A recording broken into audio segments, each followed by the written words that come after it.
Hello and welcome to SGS Battle for Hue. This tutorial will aim to teach you about the UI components of the game. We'll begin over here in the top left hand corner where we have the menu. As you can see that we have the nations and the combatants involved in the conflict here. So you see we have a free world. You may see that we have 8 victory points, 0 funds, 5 cards in our hand right now, and 0 replacements.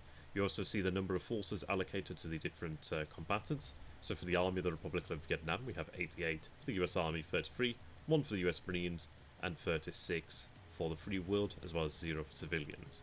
You can see that we are playing as the Free World over here, by their flag being larger. You can see that we are playing against the Communists, as their flag is smaller. Hovering over Communists, you can see we have 6 victory points, 0 funds, 0 cards, 0 replacements, 271 units in the NVA, 52 for the Viet Cong, and 0 civilians.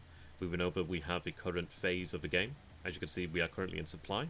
If you click on the arrow here, you can see turn start, card draw, airbase returns, reinforcement, supply, and so on and so forth.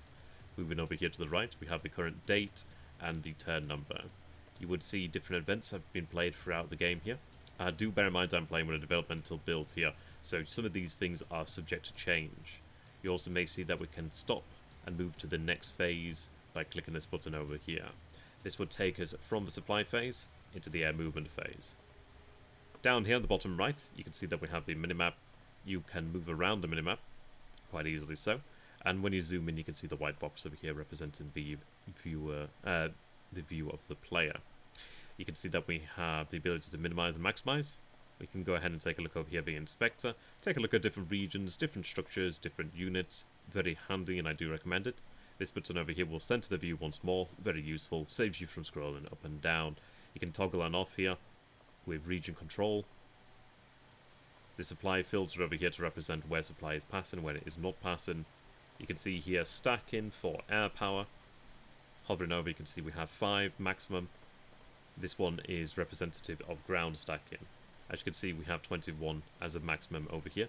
Well, over here we have 42. Do bear in mind this is going to be quite important for your play. And over here in the center, you can see when we select a unit, let's go ahead and take a look at the police over here, we are able to inspect the actual units, as well as the different elements of the game.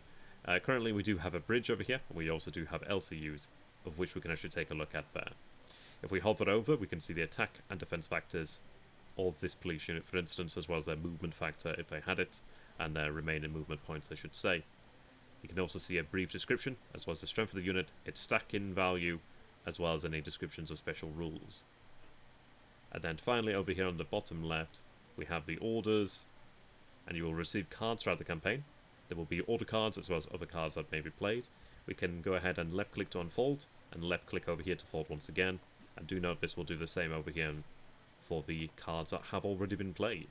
So these ones are cards that have been spent.